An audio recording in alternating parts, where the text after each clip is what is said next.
Assume the position and prepare your body, for the Gauntlet of Pain begins in episode 127 of Sharin, the Fondler.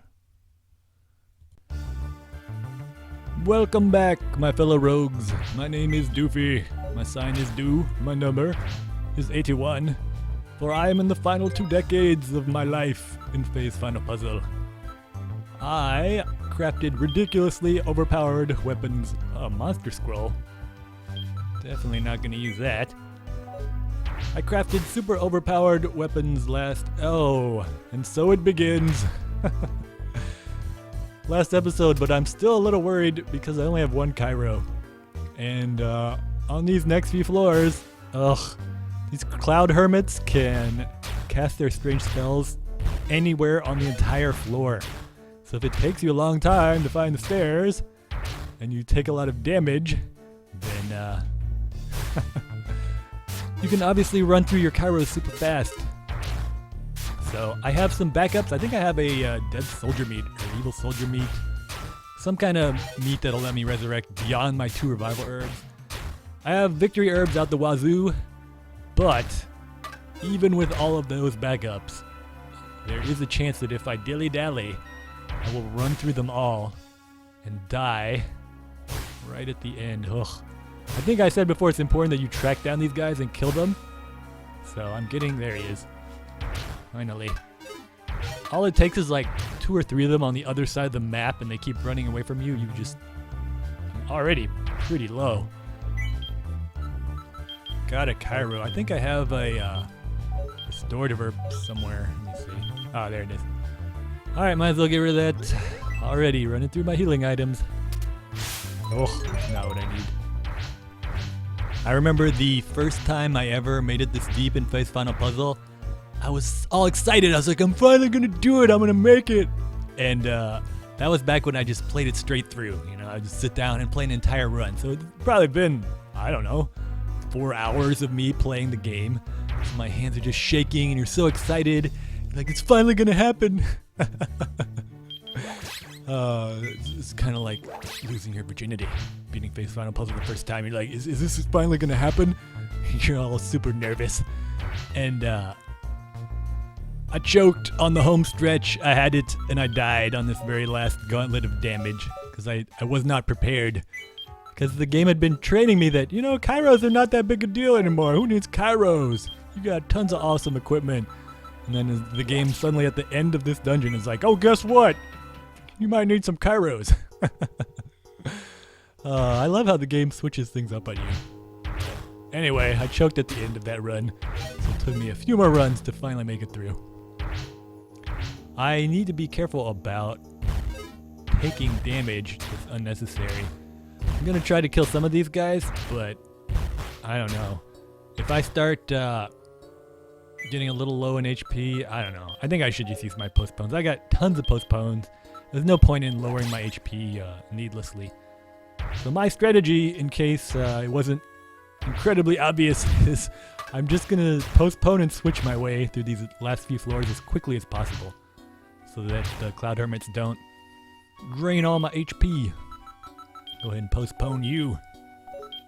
I'm going to be super pissed if I find an extraction scroll on these next couple floors, because that will mean that I didn't have to break up with my strengthening jar. I don't know, I feel comfortable with that decision, but I'm not gonna lie, if I find an extraction scroll, I'll just be like, no! I should have just stuck it out for a few more floors. I could have made it work. We could have been together forever. Because having a strengthening jar would be super sweet in the rest of this game. I don't know, after I beat this dungeon, I kind of want to conserve my postpones just in case something horrible happens. But I don't want to pain share, that'd be a terrible idea. Oh, I can slow it down. That shouldn't waste too many turns. Oh. Guess I could toss it. Oh. Alright, this is exactly what I did not want to happen. I'm just going to kill it. I didn't want to lose any HP. But if that's the way you want a dragon, that's the way you get it.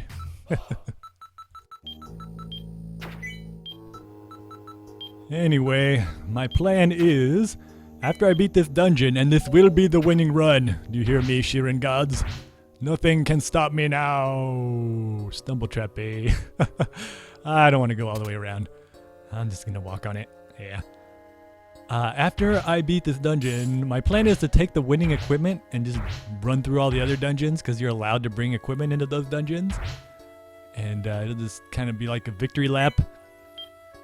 But if I had a strengthening jar, at least I'd know if something horrible happened, I could just grind up another set of powerful equipment really quickly if I really wanted to. I think I'll be alright. The other dungeons aren't super hard. Alright. Toss my rock hardness. Oh, I am 0 for 2. Tossing staffs. You know, army cocks are one of the few species that can beat you up and fondle your testicles simultaneously. Fondle. You know, sometimes I think of making a parody game called Sharin the Fondler. And it's just like a clone of Diner Dash. It's just like running around, and there's like people standing in a room. And like, hey, got some testicles over here that could use some fondling, mister. I'll be right there, sir. Hey, what about me? You gotta share some of that fondling over here. Instant platinum seller. The word fondle is just funny. I always use it for like priests abusing children. Like, tell me what he did, Jeremiah. He fondled me. He fondled me, sir. Is this true, father? Yes, it is the truth. I fondled the boy. And I enjoyed it. Oh, this would be perfect if I had the perfect time for the Nomo arrows. What is the real name of that? Pitcher's armband. If I had a pitcher's armband, I could toss my rock hard staff and make all 4 of these guys rock hard with a single throw. But I do not use that staff because of my horrible memory. Oh, he's tossing cock at ya. Have a little bit more cock. Ah! Whew. Alright. Whoa! Fake Shiren. He did not level up. I guess he's already level 4. So that's pretty cool. And Cloud Hermit's not hitting me as he's after fake Shiren. That's nice. High power and spiky bomb. I don't want to risk it.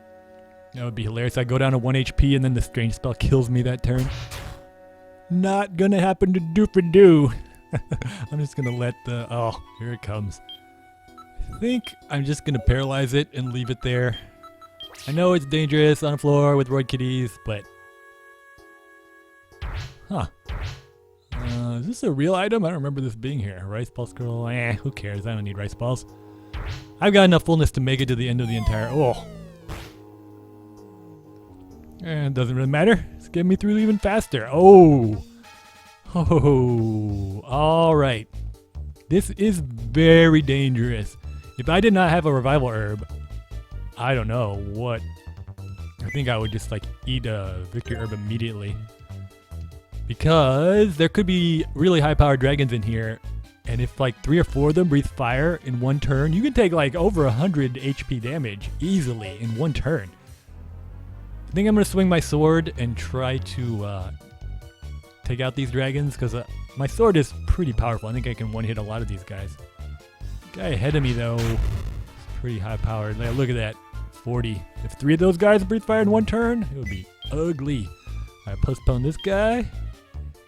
Then I believe I can one-hit these 2. Give it a shot. Huh. Take out you. Oh, 50 damage. Arc Dragon. 90 damage in one turn. Look at that. Alright. Could press the Cairo, but that would be a short-term solution. Look at all these herbs of victories I have. How many? I think I have another one. Yeah, I got another one. Knockback, but then they could breathe fire at me. Nah, I'll just eat the herb of victory. Oh, sweet. Alright, I have 20 turns to clean this up. I think I can do it. Should be just fine. Maybe there'll be some super cool loot in here too. I hope I find a Seed of Ill Luck. That's my favorite item in the game because it's just so evil. Can you imagine if you were really deep in some dungeon and a Lilac made you eat a seed of ill luck? That would just be the worst. That would be the worst. It's never happened to me, but there's so many like horrible things that could happen if you had a seed of ill luck out of a jar. Or even if you're just like eating herbs randomly. I don't know, is there any other? No, I guess the Lilac would be the only one that would make you eat it. Alright, let's take a look. No, none here. I'm gonna have to be really careful. Don't want to fall out of this floor. What was I talking about? I don't even remember. Oh, I was talking about fondling. That's right. How did I get on that topic? Oh yeah, the army cocks with their lower pair of arms. I'm not laughing at the idea of the molestation of children, by the way. That is obviously not a funny topic. I just think the verb fondle is funny. It's just like a euphemism for molest. Just that, I think, what is it, Rick and Morty, they make fun of the word fondle, don't they? In the first season, they have a show about ball fondlers. I think that's right. But, just, how can you make that word sexy? It's just such a bizarrely funny word. Fondle me, baby. Fondle me hard. I've been fondled by a lot of ladies. But let me tell you one thing. That lady knows how to fondle. If there was an imaginary musical instrument that involved gently caressing a small sack of some kind that contained two spherical objects, you would be first chair, hands down. Literally. I'm sorry, there's no real, like, sexy way to ask a woman to play with your balls. I want you to get down there and, really give them the business. Gently. Are you asking me to? Yes, that's right. I want you to fondle me. Alright, that's enough fondle-based humor. Can't believe I've been carrying around that antidote herb. I must have tunnel vision. Too pricey. That could be Guy Bar's jar. Oh, you want to throw me into a spiky bomb, don't you, sir? No way, bye-bye. I know all your tricks. It could be Guy Bar's jar, or could be a venting jar, so I need to be careful. Maybe I can generate some super rare loot from this change jar. That would be nice. I was hoping I'd find something super cool in this monster house, but doesn't look like that's the case. There is a monster up there that hasn't moved for a long time. Maybe this next door room is a shop. He might be selling something super rare. So I'm gonna go check that out as soon as I finish up here with the change jar. This episode, remember a long time ago, I talked about how you could attract, another step of postpone. Oh, that's come in handy. How we could attract achievers to roguelikes. And remember, the whole point of this remake, real-time remake of Shiren, is that we're trying to make the game broadly appealing to like mainstream audiences. Because right now, roguelikes have kind of a limited appeal in the West. And I think a big part of that is achievers cannot handle permadeath. Or the idea of permadeath and losing all your items and all of your levels. That's the entire basis of their value system is gaining stuff, accumulation. And the accumulation of something abstract like knowledge or experience is just not enough. They need a visual representation of it. And I said a long time ago that one possible way to attract achievers would be to change the idea of permadeath in some way. I think I suggested that you'd be reincarnated as a ghost, a little bit Dark Souls-ish. You could sort of make your way back to your body and then revive yourself. I've been thinking about it. It's not quite enough. Because if you think about it... Oh, be careful here. Let me see if this is a... Oh, yeah. All right. Some monsters here, too. I think I can take them. Even if it is... Yeah. I can take this guy, no problem. Oh, and he's got some herbs. Let's see what those herbs are. Are they? Nope. Nope. I was really hoping. Full retard. That's what I named the weakening jar. Razor Wind, that's cool. Army, Crescent Arm, don't care. Blast Shield. So the Razor Wind and Blast Shield, those aren't super rare, obviously, but it's better than nothing. So I'll try to grab those. I want to make sure I have a little bit of money left over, though, in case I hit another shop. There's always a chance I could hit another shop that actually has something super cool. What I really want to find is a Scroll of Destruction, just like a one all on its own, or like a Seed of Ill Luck. That would be really sweet. So those are the two items that I really look for right now when I go through Faith's Final Puzzle. What was I talking about? Oh, I don't think that's enough. If you think about it, a lot of people are playing Dark Souls 3 now. Imagine if in Dark Souls 3, when you died, you lost all the items permanently you were carrying, and you lost your levels. Now, obviously, they wouldn't do that because that's not the way the game's designed. It's designed so that if you keep playing, you're getting stronger and stronger, and you're going to win eventually. But that's the way achievers feel, that feeling like, oh my gosh, I just lost everything. What is the point of going through this all again? And I think the easy fix is the Shiren 3 fix, where they have 2 difficulty levels and 1 difficulty level. It's also the Fire Emblem fix. 1 difficulty level has you keep all your items after you die. And in that game, it kind of makes sense because there's a lot of bonus dungeons in which you can't really naked run the dungeon. It's too difficult. And there are 3 people in your party, so you have to grind up equipment for 3 people for every attempt. That is so tedious in that game, because the game itself is not super fun. So I kind of get it, but I don't feel like... I feel like that destroys a lot of the things that I love about roguelikes, which is the variety of verbs, the tension of, you know, oh my gosh, am I going to lose everything? The tension of a critical turn, the wacky randomness. A lot of it feels like it's kind of undermined when you introduce something from a JRPG. Like eliminating permadeath and putting a lot of annoying cutscenes in and all that other stuff. So I want to preserve the things that I love about Shiren, the things that explorers usually love, but still make it appealing to achievers. So I thought one possible compromise could be... I'm just going to let him steal something, I think. Yep, okay. So I'll be alright if I wanted to grind this walrus for items. But I don't know. I don't want to dilly-dally too much. The more I dilly-dally, although kind of low on money, I think I'm going to go sell this stuff. So I'll go over and sell some of this extra junk. I think I'm going to sell it one at a time. I know I could put everything down the hallway, but I get nervous. I'm a little nervous right now that I'll do something really dumb. In fact, let me check. Okay, good. I got my hand drain on. So I'm just going to take it one at a time as I talk about this idea I have. I was thinking maybe there could be like a smith. They could even bring back the Smith's Apprentice, which would be really cool. So eventually, at some point in the game, you have a smith. And when you find an item, the smith is able to craft another one of those items, a replica. And it's going to take time. You have to play the game for a while. It's not like instant like the smith is right now with upgrading items. They could, you know, you want to make sure that you force the person to play the game. So they can't just like leave the game on where they're just like standing in the town.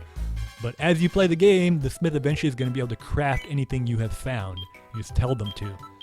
And that would make it so that you're still losing time. So you're going to be forced to play with weaker equipment. And you're going to learn something, hopefully, in the process and have some fun. But also, you haven't lost everything, you know? The items are still there. And I don't know how that would actually work out. If that would be enough of a compromise for achievers to enjoy that formula. But it's an idea. I kind of like it, you know? It helps lessen the blow of losing everything. So you still lose everything, but eventually you could get it back. It's just going to take some playing. And there's still tension there. Ugh. I do not want to go down to 1 HP and lose my Herb of Revival for nothing. So let's see if I have something. I'll just weaken it and I can one-hit it. For some reason, it's hard for me to say Herb of Revival. I think it's because I'm Asian. What the heck? I'll just weaken it until I know I'm gonna one-hit it.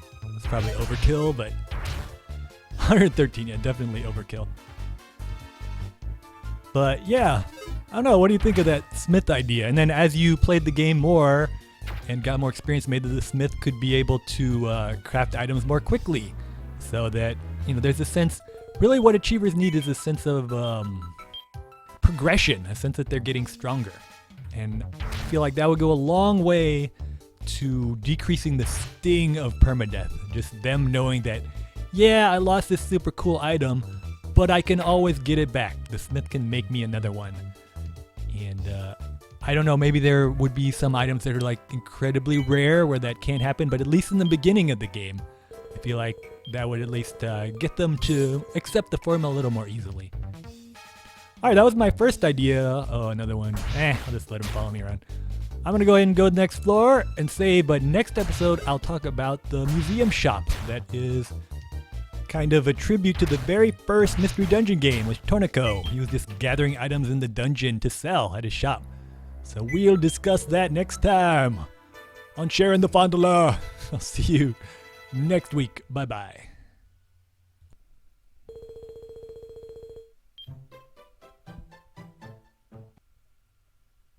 In a dungeon where to be a wanderer was to be naked, and to be naked was to die, one bird chose to fondle them all. From Hunksoft Entertainment 5-time Phase Final Puzzle winner Doofus of Dew, and episode 127 Best Beatdown Award winner Miracle Hen. In the winner of the 7-day roguelike What the Fuck Is This I Don't Even award, Sharin the Fondler. I've been a bad rogue, Mr. Amikak.